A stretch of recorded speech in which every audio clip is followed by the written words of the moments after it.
आज चिड़िया भोजन की खोज करते करते दूर निकल गई थी। वो भोजन की खोज में मारे मारे फिर रही थी और फिर उसे एक चने का दाना मिल जाता है। ये चने का दाना तो बहुत स्वादिष्ट होगा। मैं इसे किसी पेड़ की ठंडी छांव में बैठकर खाऊंगी। ऐसा सोचते हुए चिड़िया वो चने का दाना उठाकर थोड़ी ही दूर एक पेड़ की डाल पर जाकर बैठ जाती है। यहाँ ठीक है, यहाँ तो बहुत ठंडी छांव है।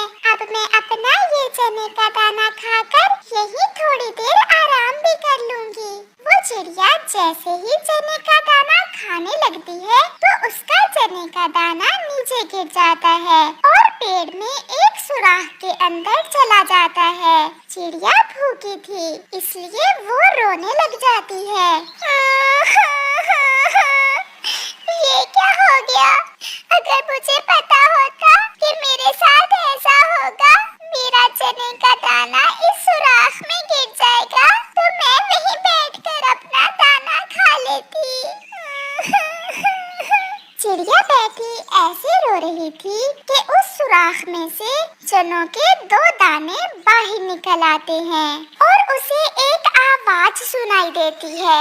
अच्छा पक्षी जो भी होगा, सच्चा पक्षी जो भी होगा, भूखा ना वो रहने पाए। इस सुराख में जो भी डाले एक के बदले 2 पाए। ये देख और सुनकर चिड़िया बहुत खुश हो जाती है। वो एक चने का दाना खा लेती है और दूसरा लेकर अपने घर चली जाती है। दूसरे रोज चिड़िया अपने दोस्त तोते और कबूतर को भी उस चमत्कारी पेड़ के बारे में बताती है।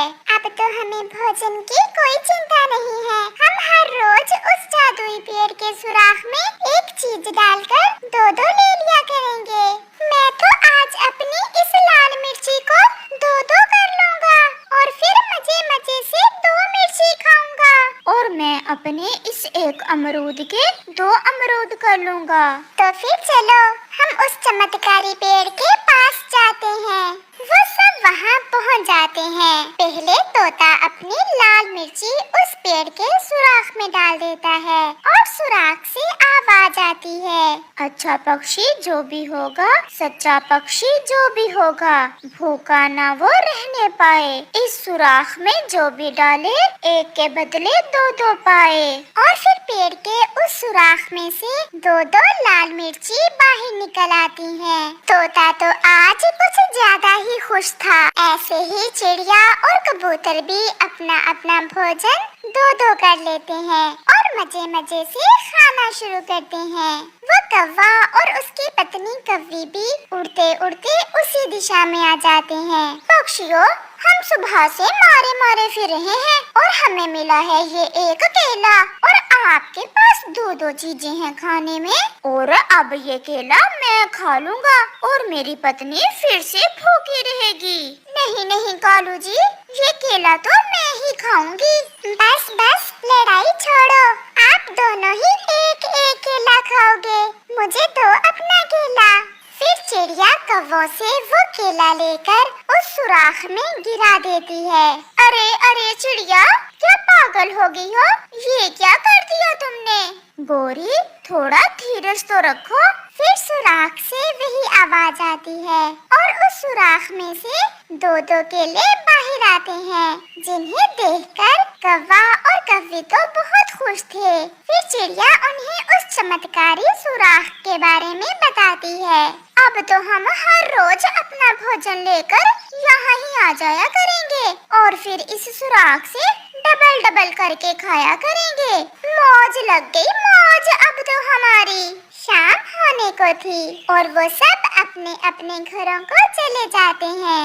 रात को गोरी और कालू घोंसले में बैठे हुए थे कि गोरी कालू से कहती है, कालू जी, मेरी बहन की शादी भी आने ही वाली है। मैंने आपसे कहा था कि मुझे अपनी बहन को देने के लिए एक सोने का हार ला दो। मेरे पास इतने पैसे कहाँ जो मैं तुम्हें नया सोने का हार लेकर दूं।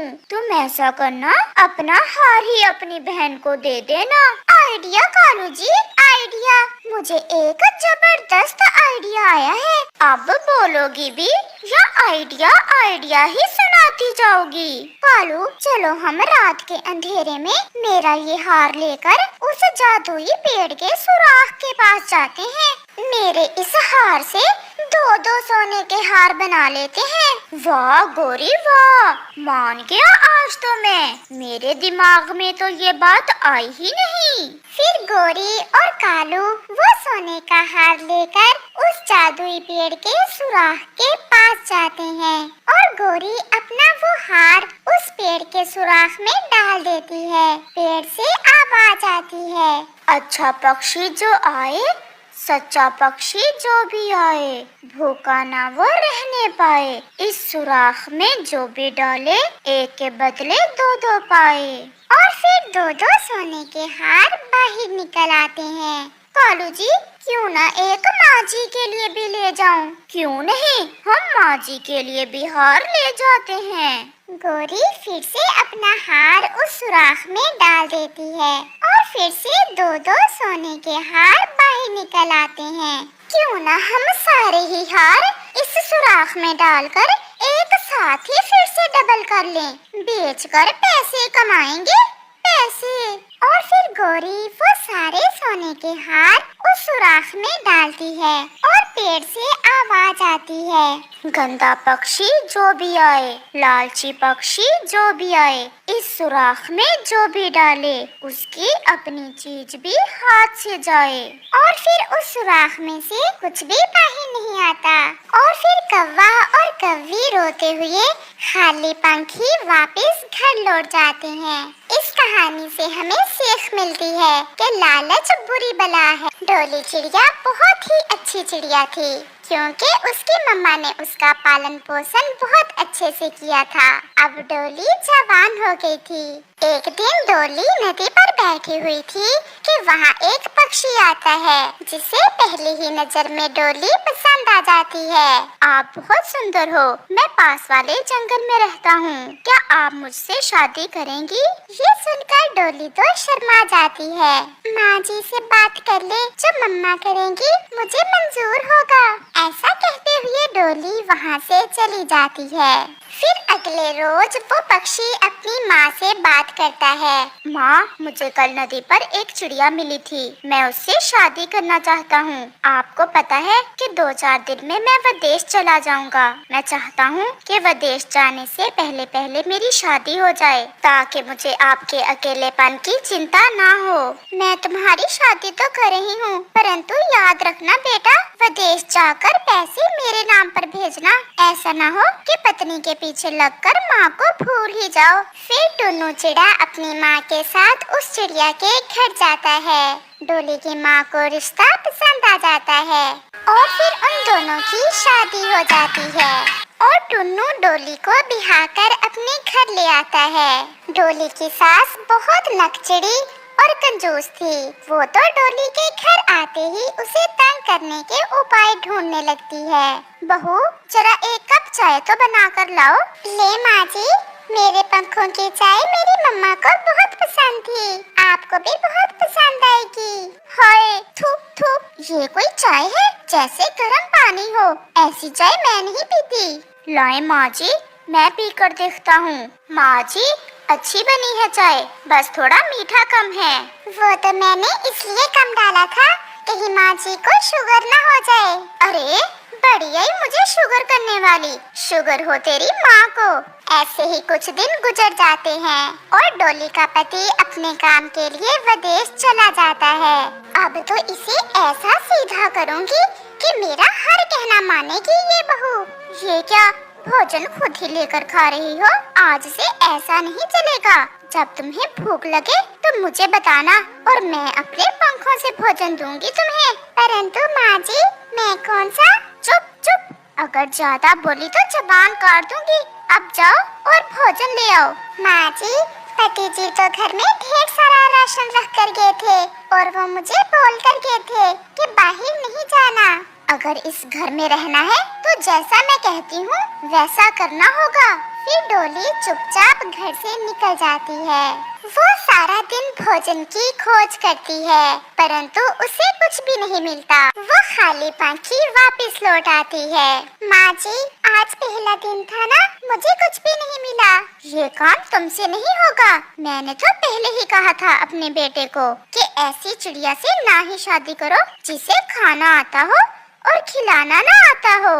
माँ जी, मुझे भूख लगी है। आप घर में जो राशन है उसमें से मुझे कुछ भोजन दे दें। फिर उसकी सास उसे थोड़े से नमक के साथ एक रोटी दे देती है। माँ, आज सब्जी नहीं बनाई क्या? जो दिया है खा लो, अगर नहीं पसंद तो वापस दे दो। मैं अपने बेटे के पीछे पीछे घर को अजाड़ दूं क्या? आज से रोटी नमक के साथ ही मिलेगी। जैसे आप खुश सासू माँ, ऐसे ही मैं खुश। फिर डोली भोजन खाकर सो जाती है। ये कैसी बहू है, लड़ाई करने का कोई मौका बनने ही नहीं देती। अच्छा, कल देखूंगी। दूसरे रोज डोली अपनी सासू माँ से कहती है, माँ जी, आपके बाल कैसे बिखरे हुए हैं? आए मैं आपकी कंघी कर देती हूँ। जैसे हैं ठीक है मेरे बाल। और हाँ, आज से रोटी भी बंद, केवल नमक से ही गुजारा करना होगा। घर में आटा थोड़ा रह गया है, नमक में भी तो अच्छी खासी ताकत होती है।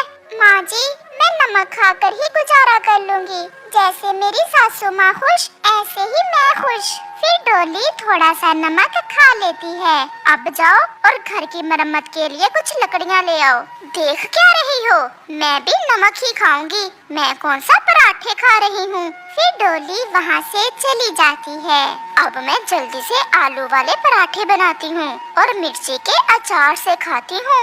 फिर डोली की सास अपने लिए आलू वाले पराठे बनाती है। डोली एक सूखे पेड़ से कुछ लकड़ियाँ इकट्ठी कर लेती है। डोली, क्या बात है, आप तो दिन ब दिन कमजोर होती जा रही हो। क्या आपकी सास आपको भोजन नहीं देती? डोली एक अच्छी माँ की बेटी थी, इसलिए वो अपनी सास का पर्दा रखती है। नहीं नहीं माँ जी, हर रोज मुझे देसी घी के पराठे बना कर देती हैं। मैं तो ठीक हूँ। ये लकड़ियाँ आपसे उठाई नहीं जाएंगी। चलो मैं आपकी मदद कर देती हूँ। लूसी कबूतरी डोली की कुछ लकड़ियाँ उठा लेती है और वो वापस घर जाती हैं। डोली जैसे ही घर पहुँचती है तो वो देखती है कि उसकी सास तो बेहोश पड़ी है। माँ जी, आपको क्या हुआ है? डोली, आप जल्दी से जाओ और बुलबुल को बुला कर लाओ। वो देखेगी कि आपकी सास को क्या हुआ है। फिर डोली तुरंत वहाँ से जाती है और बुलबुल डॉक्टर को बुला लाती है। डोली, आपकी सास का ब्लड प्रेशर बहुत ज्यादा बढ़ गया है। मैं इसे दवा देती हूँ। जब होश आएगा तो फिर ही पता चलेगा कि इसने क्या खाया है। बुलबुल के दवा देने के थोड़ी ही देर बाद डोली की सास होश में आ जाती है। आपका बीपी बहुत बढ़ गया था, क्या खाया था आपने? बुलबुल, मैंने 2 आलू वाले पराठे एक साथ ही खा लिए थे, बस फिर क्या हुआ मुझे कुछ पता नहीं। डोली, ये दवा अपनी सास को दे देना और फिर इसे पराठा ना देना। इनकी उम्र अब ज्यादा है, बीपी फिर से बढ़ सकता है। बुलबुल और लूसी चली जाती हैं। डोली मेरी बेटी, मुझे माफ कर दो, मैं बहुत बुरी हूँ और आपने फिर भी मेरी जान बचाई। आज से ये घर आपका है। माँ जी, क्या मैं भी आलू वाले पराठे खा लूं या नमक ही मिलेगा? फिर वो सास बहू खुशी खुशी रहती हैं।